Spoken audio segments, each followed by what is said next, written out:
Fala pessoal!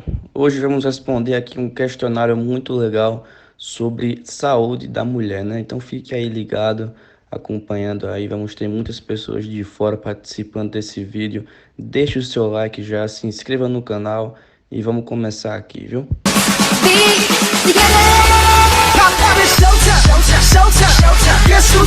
Bem, na primeira questão, assinale a alternativa que completa o fragmento a seguir.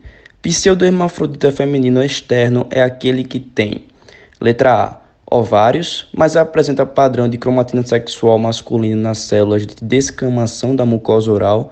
Letra B, ovotestes bilateralmente e genitália externa masculina. Letra C, fenótipo masculino e ovotestes em um dos lados. Letra D, fenótipo feminino e padrão genético XXY. E letra E, ovários e genitália externa semelhante à masculina. A resposta é com você, meu amigo Adolfo. Pseudohermafrodita feminino externo é aquela que possui ovários e a genitália externa é semelhante à masculina. Isso ocorre porque é uma mulher geneticamente normal, mas que a genitália externa se assemelha a um pequeno pênis e possui os órgãos reprodutivos internos femininos. Segunda questão. A respeito dos aspectos anatômicos e histológicos do sistema genital feminino, julgue os itens a seguir. Os orifícios das glândulas de Skinner e das glândulas de Bartholin localizam-se na porção média da vagina. Está errada essa afirmação. Na verdade, a glândula de Skinner se localiza sim no terço médio, mas a glândula de Bartholin se localiza no terço inferior da vagina. Questão 3. Sobre a anatomia do trato genital feminino e assoalho pélvico, julgue cada uma das assertivas seguintes. Os ligamentos redondos são extensões de músculo liso do corpo uterino, que contribuem de forma significativa para a sustentação uterina na pelve. A afirmativa da questão 3 é correta, uma vez que o ligamento redondo do útero, junto aos ligamentos largo do útero e útero sacral, compõem a base de sustentação do útero à pelve. Questão 4. Problemas relacionados com os tratos urinário e genital feminino são comuns e habitualmente complexos. Gradativamente, a fisioterapia torna-se o tratamento de primeira linha para pacientes acometidas com tais disfunções.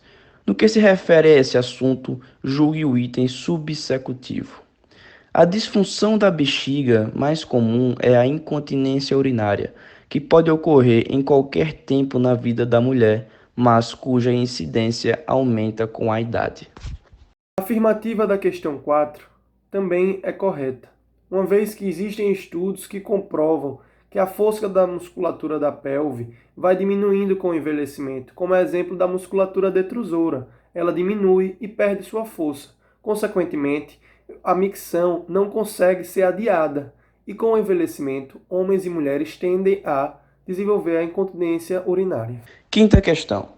Sobre a anatomia do trato genital feminino e assoalho pélvico, julgue cada uma das assertivas seguintes. A artéria hipogástrica apresenta divisões anterior e posterior, e nesse sentido, para que um procedimento de ligadura dessa artéria seja efetivo no controle de hemorragia uterina significativa, ambas as divisões da artéria devem ser ligadas e transeccionadas. A artéria hipogástrica, também conhecida como artéria ilíaca interna, possui duas divisões, a porção anterior e a porção posterior. É a porção anterior que irá originar os ramos das artérias uterinas. A questão está errada porque não é necessário fazer a ligadura das duas divisões da artéria hipogástrica, porque nos casos de hemorragia uterina, o procedimento feito é a ligadura bilateral das artérias uterinas, que é ramo somente da porção anterior.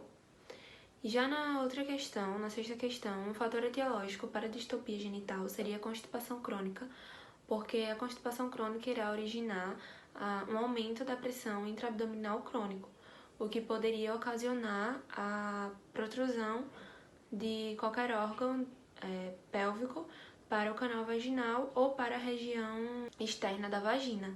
Aqui, nessa outra sexta questão, né, que houve um erro de formatação aqui, mas vamos em frente. Os ligamentos de sustentação do útero consistem nos ligamentos uterossacrais, correto? Deixa eu pular aqui para o final. Ligamentos largos, correto? Ligamentos redondos, também correto. Esse ligamento transverso da cervice existe, é uma estrutura anatômica, sendo que é um ligamento pélvico. Não se trata de um ligamento de sustentação do útero, por isso essa afirmativa está errada. Sétima questão. Com relação à fisiologia menstrual, é correto afirmar que: letra A. O sangue menstrual é predominantemente arterial. Essa seria a sentença verdadeira, porque de fato o sangue menstrual é predominantemente arterial.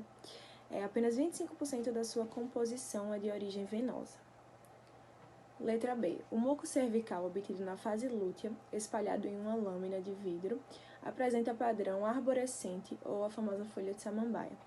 Essa alternativa está errada, porque na verdade não é na fase lútea. Esse aspecto de samambaia ele é visualizado numa lâmina em um ciclo anovulatório com presença de estrogênio. Letra C. O volume médio de sangue perdido na menstruação normal é de cerca de 120 ml. É falso, porque, na verdade, o volume de sangue perdido na menstruação ele varia de uma pequena mancha de sangue até cerca de 80 ml. Passando de 80 ml, já é considerado um volume de sangue perdido anormal. E a gente tem uma média aí de sangue perdido de 30 ml. Letra D. A temperatura basal logo após a ovulação sofre diminuição de cerca de 0,5 grau Celsius. Porém, a causa desse fenômeno não é totalmente conhecida. Essa sentença é falsa, porque, na verdade, logo após a ovulação, a gente tem um aumento de cerca de 0,5 grau Celsius.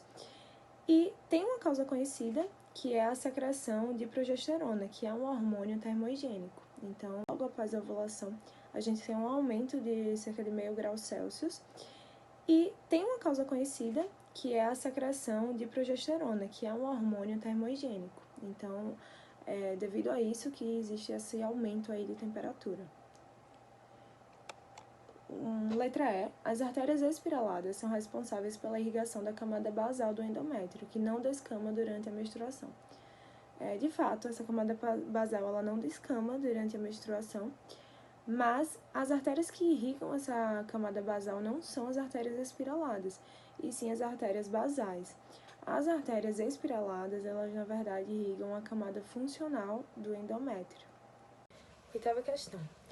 Quais os órgãos externos femininos? Bom, os órgãos externos femininos são aqueles órgãos reprodutores da mulher que ficam mais externamente, ou seja, em uma parte mais visível. Aqui a gente pode ter um exemplo desses órgãos, que é a parte mais externa, né, do sistema reprodutor feminino, e nele temos um monte de pubis, que é essa parte mais superior, e que ficam os pelos pubianos da mulher. Inferiormente temos a vulva.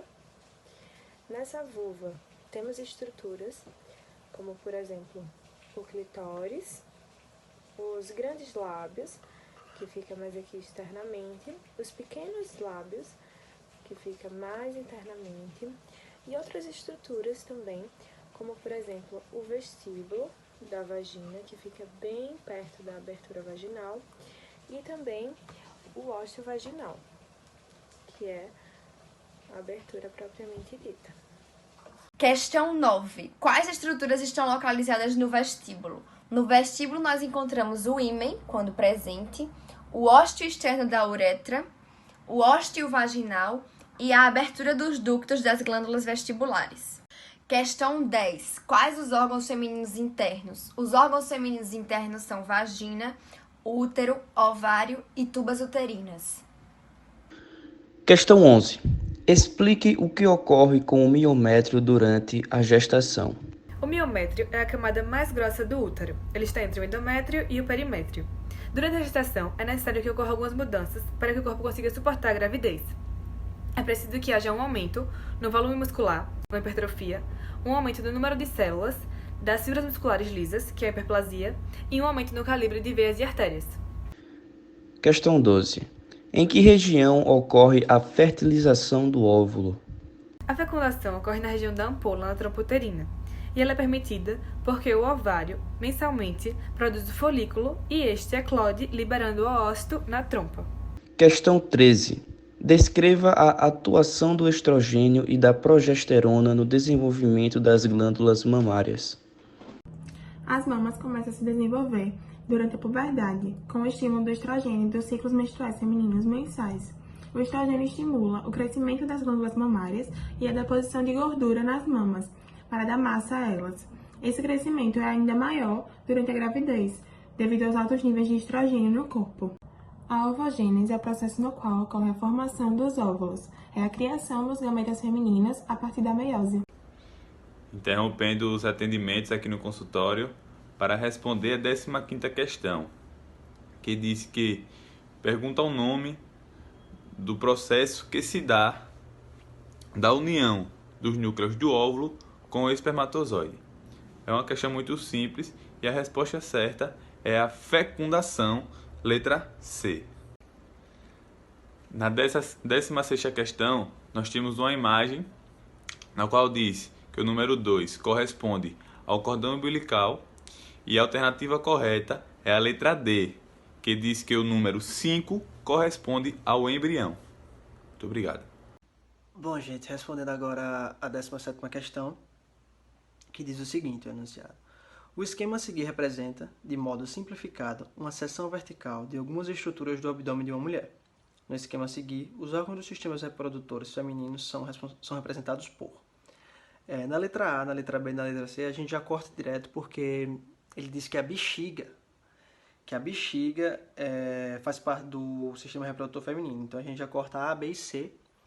E na letra D, ele fala que a vagina, que é a que a gente vai ficar, a letra que a gente vai ficar, fala que a vagina, o útero, as tubas uterinas e os ovários são parte do sistema reprodutor feminino. Essa é a letra que a gente vai ficar. Na letra E a gente corta também porque ele diz que o ânus e o reto são responsáveis pelo sistema reprodutor feminino e a gente sabe que isso está errado. Então a gente fica com a letra D, que é útero, vagina, tuba uterina e ovários, a resposta. Bom, gente, a gente vai responder agora a 18ª questão, em que o enunciado diz o seguinte. No intervalo entre 10 a 15 anos, aparecem as características sexuais secundárias da mulher. Isto ocorre devido, letra A, a produção do estrógeno, letra B, a produção de progesterona, letra C, a produção de corpo amarelo, letra D, ao aparecimento das tubas uterinas e letra E, ao aumento do volume do útero.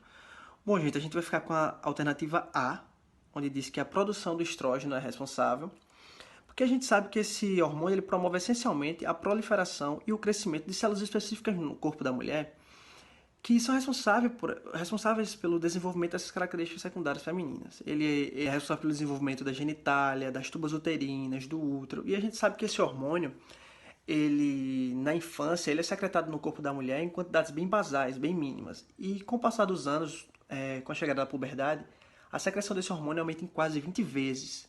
É responsável mesmo pelo crescimento até estrutural da mulher, ele é responsável pelo fechamento das epífises ósseas, as epífises ósseas, e ele que dá essas características secundárias da mulher, aumento de útero, aumento do tamanho da genitália feminina. E a gente vai ficar com a letra A, onde diz que a produção de estrógeno é responsável.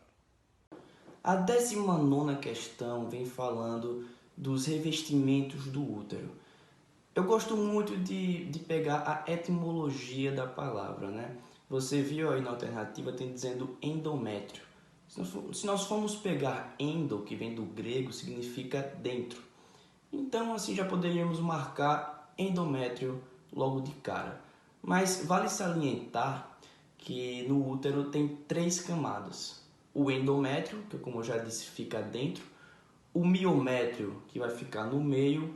E nós vamos ter externamente a camada serosa, que é formada por mesotélio e tecido conjuntivo, ou a depender da porção do órgão que está sendo estudada, podemos ter uma camada adventícia, que seria somente o tecido conjuntivo sem o mesotélio. A questão 20 vem falando sobre reprodução humana em geral, mais especificamente sobre a fecundação. A fecundação ela vai ocorrer nas tubas uterinas ou trompas, uterinas, que é quando ocorre a junção, a fusão do espermatozoide com o óvulo da mulher. Resposta letra A. E na 21ª questão, o nome da estrutura que lubrifica o canal vaginal no ato sexual através do estímulo sexual são as glândulas de Bartholin. Resposta correta, letra E. Na questão 22, a resposta correta seria a letra A. Os hormônios produzidos pelos ovários são o estrógeno e progesterona. O estrógeno é produzido pelos folículos ovarianos, ou seja, aqueles óvulos que estão em formação, e a progesterona é produzida pelo corpo lúteo. Ambos juntos atuam nas diversas fases do ciclo menstrual.